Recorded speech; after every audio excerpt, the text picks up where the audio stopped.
കുറച്ച് കഴിഞ്ഞപ്പോ ബ്രഹ്മവാൽമുരളി നിൽക്കുന്നു. ഇനി നിന്റെ അമ്മയുടെ ഒപ്പം ഇരുന്ന് സീരിയൽ കാണാൻ ഈ അഭിലാഷ് കുമാറിനെ കിട്ടുന്നത്. അയാള് ചങ്ക് തകർന്നിട്ടാണ് പറയുന്നത്. സ്റ്റോക്കിങ് എന്താന്ന് അറിയുകയും ചെയ്യാം. അതിന് പൈസ ഇട്ടിട്ട് പോയിട്ടുണ്ട്.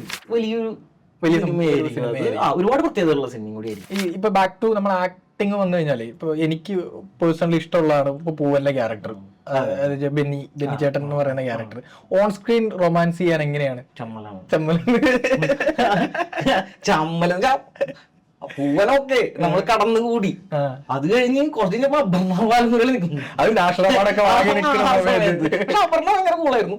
പക്ഷെ നമുക്ക് ആ തുടക്കത്തിൽ ഒരു സാധനം ഒന്ന് കടന്നു കിട്ടാൻ കുറച്ച് ഒരു ഐസ് ബ്രേക്കിംഗ് ഒരു പണിയാണത്.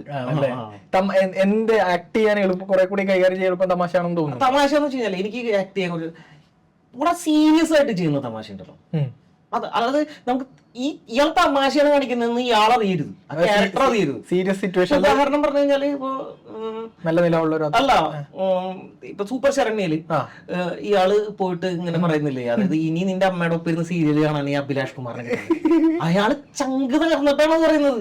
അയാൾക്കറിഞ്ഞൂടെ അത് തമാശയാണ്, അത് ഓഡിയൻസിനെ അറിയുള്ളൂ.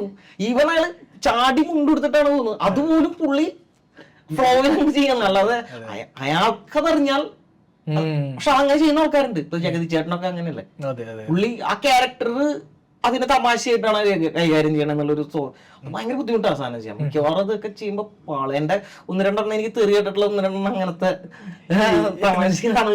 അല്ല എനിക്ക് സജൻ ബ്രോയ്ക്ക് കിട്ടിയ എന്താ റെസ്പോൺസ് എന്താ നല്ല നിലവുള്ള രാത്രിയിലെ ക്യാരക്ടർ ഉണ്ടല്ലോ, ആ സിനിമ ഒരു സീരിയസ് സിനിമ. പക്ഷെ അതിലൊരു റിലാക്സേഷൻ പോയിന്റ് നിങ്ങളായിരുന്നു, നിങ്ങളുടെ കഥാപാത്രമായിരുന്നു. ഈ അതിന്റെ ഒരു ആർക്കൊക്കെ അതിലെ പോലും ചില സീനുകളുണ്ട്. ഇയാള് അത് ഇപ്പോഴും ഇൻസ്റ്റാഗ്രാമിൽ വരാറുള്ള കുറച്ച് സീനുകളുണ്ട്. ഇപ്പൊ അതിലയാള് നുണ പറയാണ് എന്നുള്ളത് ഒരു സാധനം. നീ എന്തിനാണ് എപ്പോഴും നുണ പറയും? അപ്പൊ അയാള് ഭയങ്കര സീരിയസ് ആണ് ആക്ച്വലി. അങ്ങനത്തെ പരിപാടികളാണ് എപ്പോഴും. പുതിയ കാലഘട്ടത്തിൽ തമാശയൊക്കെ ഈവൻ പ്രേമലു എടുത്ത് നോക്കി, പ്രേമലുലും അങ്ങനെയല്ലേ, അവര് വളരെ സീരിയസ് ആയിട്ടാണ് സിറ്റുവേഷൻ ഭയങ്കര സീരിയസ് ആണ്. സ്റ്റോക്കിങ് എന്താന്ന് അറിയുകയും ചെയ്യാം. അതിന് പൈസ ഇട്ടിട്ട് പോയിട്ടുണ്ട് എന്ന് പറയണത് ഇവര്. അല്ലാണ്ട് ഇവര് തമാശ നല്ലത് അവനെ സീരിയസ് ആയിട്ട് സ്റ്റോക്ക് മാർക്കറ്റാണ് എന്നുള്ളതാണല്ലോ തമാശ. അങ്ങനത്തെ പരിപാടികൾ വർക്കാവാൻ തോന്നി. അങ്ങനത്തെ പരിപാടികൾ വർക്കാവുന്നു. എനിക്ക് ഭയങ്കര ഇഷ്ടമാണ് അങ്ങനത്തെ ചെയ്യാനായിട്ട്.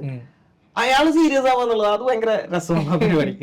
ഈ അടുത്ത പരിപാടികൾ, എഴുത്ത് പരിപാടികളൊക്കെ അടുത്തൊരു വലിയൊരു പരിപാടിയാണ് ഇപ്പൊ ഞാൻ മനസ്സിൽ എഴുതിക്കൊണ്ടിരിക്കുകയാണ്. അത് ഓൾമോസ്റ്റ് കഴിഞ്ഞുകൊണ്ടിരിക്കുകയാണ്. അപ്പൊ അത് ഈ പറഞ്ഞ പോലെ അത് നടക്കുകയാണെങ്കിൽ വലിയ സിനിമയായിരിക്കും.